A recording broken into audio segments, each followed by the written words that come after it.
आज़ुबिल्लाहि मिनश्शैतानिर्रजीम बिस्मिल्लाहिर्रहमानिर्रहीम नहमदुहु व नसल्ली अला रसूलिल करीम। मोहतरम दोस्तों, नदीम शरीफ आपसे मुखातिब।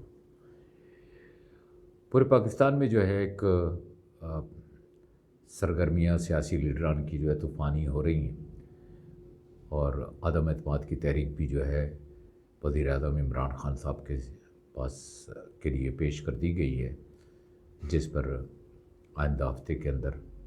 इसके ऊपर कार्रवाई शुरू होगी। इसके साथ साथ एक सदारती रेफरेंस भी जो है दाखिल किया गया है ताकि जो मुनहरिफ अरकान हैं उनके बारे में वजाहत पूरी तौर पर तलब कर ली जाए। वज़ीर-ए-आज़म पाकिस्तान इमरान खान साहब ने हाफिज़ाबाद, उसके बाद कल तक जो है मानसहरा का जलसा, बहुत बड़े बड़े ये जलसे किए हैं। इस अदम एतमाद की तहरीक के बाद इसमें कोई शक नहीं कि वज़ीर-ए-आज़म साहब की अपनी मकबूलियत के अंदर बहुत बड़ा इजाफ़ा हुआ है। लेकिन जो लोग मुनहरिफ अरकान हैं और इत्तेहादी जिन्होंने अब तक फैसला नहीं किया, ये चीज़ इस वक्त दोनों को जो है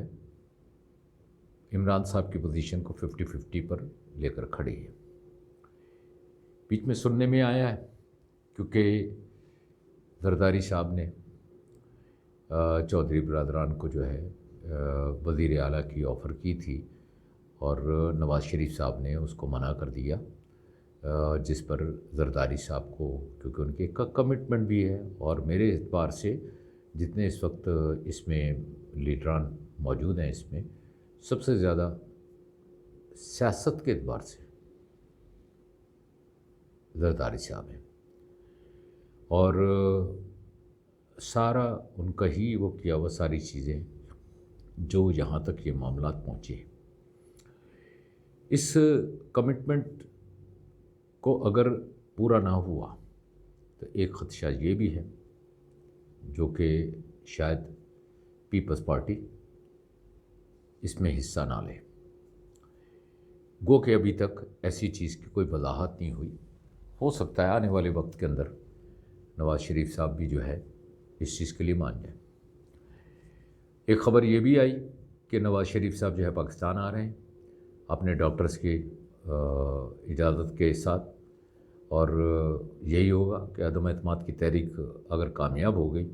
तो पाकिस्तान के मसीहा बन के वो पाकिस्तान आएंगे कि भाई डॉक्टरों ने इजाज़त दे दी, और अगर अदम एतमाद की तहरीक नाकाम हो जाएगी तो ये कह दिया जाएगा कि भाई डॉक्टरों ने इजाज़त नहीं दी। जब अगर बिलफर्ज जो है अदम एतमाद की तहरीक कामयाब भी हो जाती है और जब ये आएंगे तो इनका बड़ा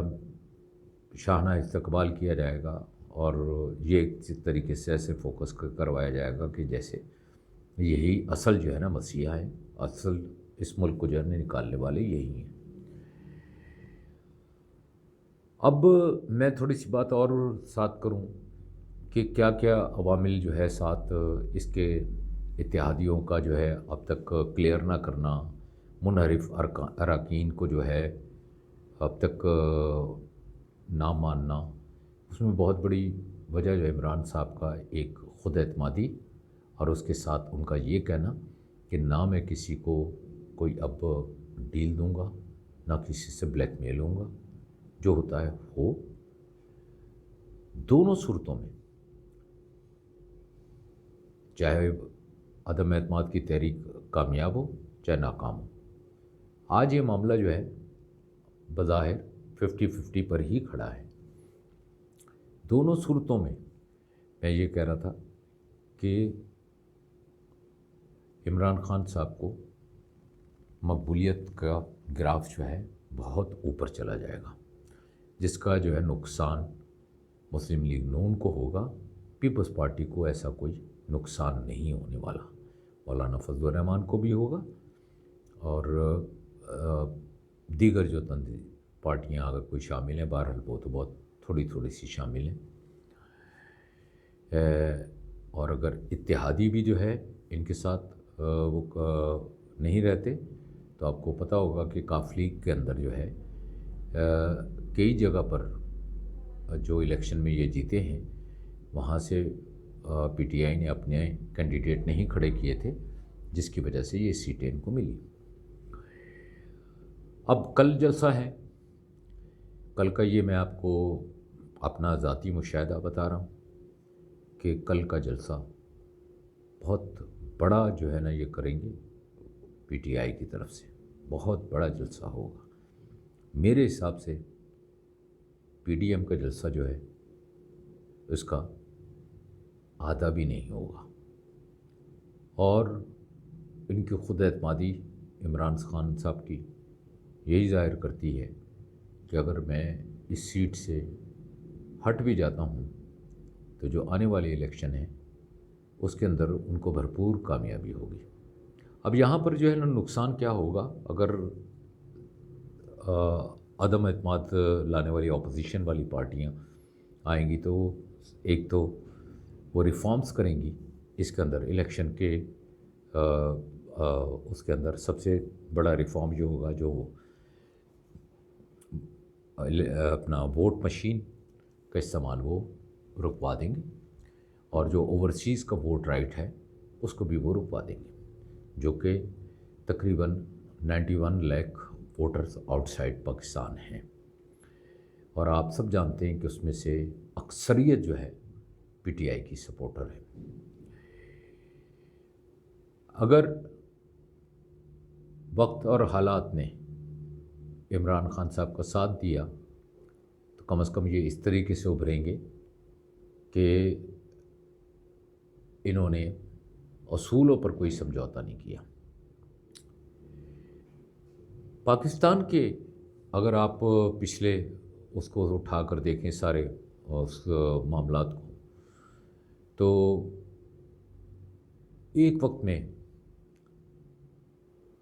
जनाब जुल्फ़िकार अली भुट्टो साहब, इस मुल्क के एक बड़े लीडर,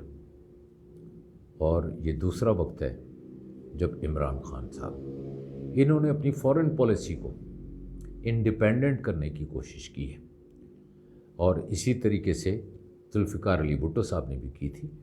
और इस दफ़ा का ओआईसी का इजलास इनके दौर के अंदर वज़राए ख़ारजा का जो तो इजलास हुआ अभी कुछ 22 तारीख को, उससे पहले भी एक इजलास हुआ। ये ओआईसी और कई खिदमात जो इमरान खान साहब ने जलसों में भी कही हैं, आपने सुनी भी होंगी और दीगर लोगों से भी सुनी होंगी। 23 मार्च के जो परेड हुई उसके अंदर बड़ी एक शानदार चीज़ जो देखने को मिली। आप भी समझते हैं कि 23 मार्च की जो परेड होती है इसमें अमूमी तौर पर अफवाज पाकिस्तान की फैमिलीज़ ही होती हैं,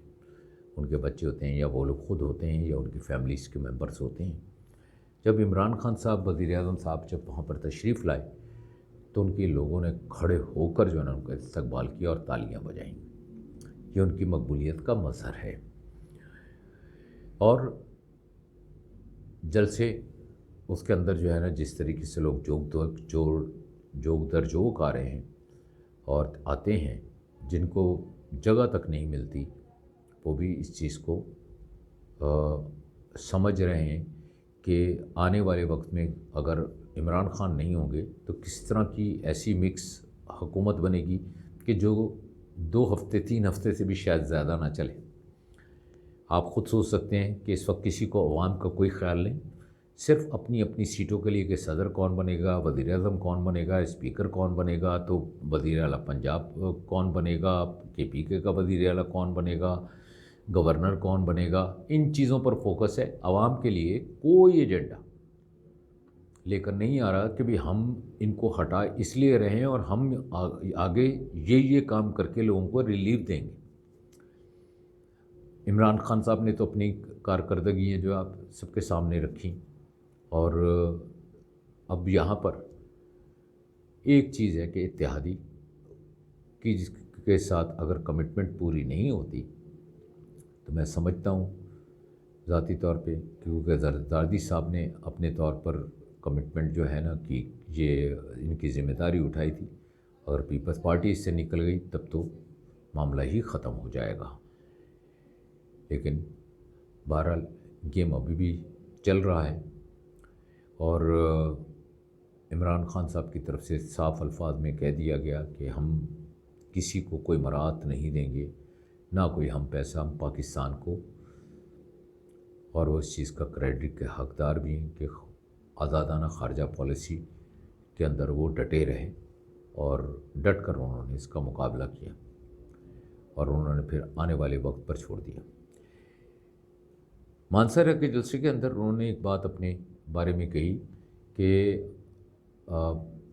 اپنی شہرت اور اس کے حساب سے، تو ایک چیز کا میں آپ کو خود اپنا عینی شاہد واقعہ آپ کو بتاتا ہوں۔ عراق اور کویت کی جنگ جب ختم ہوئی، اس کے کچھ عرصے کے بعد میں کویت گیا، تو ایک شاپنگ سینٹر کے اندر ایک دکان کے اندر تھا، تو وہاں پر ایک خاتون جو کاؤنٹر پہ تھیں وہ فلپائن سے تعلق رکھتی تھیں۔ انہوں نے میرے سے پوچھ لیا کہ آپ کون سے ملک سے آئے ہیں، تو میں نے کہا پاکستان کا نام لیا۔ وہ کافی دیر سوچتی رہی، بار بار پاکستان، میں کچھ کوشش کرتا رہا کہ سمجھاؤں کہ بھی کہاں ہے کیا ہے۔ پھر اس کے ذہن میں ایک دم سے خیال آیا اور اس نے کہا کہ عمران خان۔ میں نے پھر اس کو کہا کہ ہاں، عمران خان والا پاکستان، یہ ہے مقبولیت، یہ ہے شہرت، یہ ہے دلوں میں عزت۔ بہرحال فیصلہ کچھ بھی ہو، نتیجہ کچھ بھی ہو، اللہ پاک جو ہے ہمارے ملک کے لیے بہتر کرے اور ہمیں اس ملک کی خدمت کرنے کا موقع دے۔ السلام علیکم۔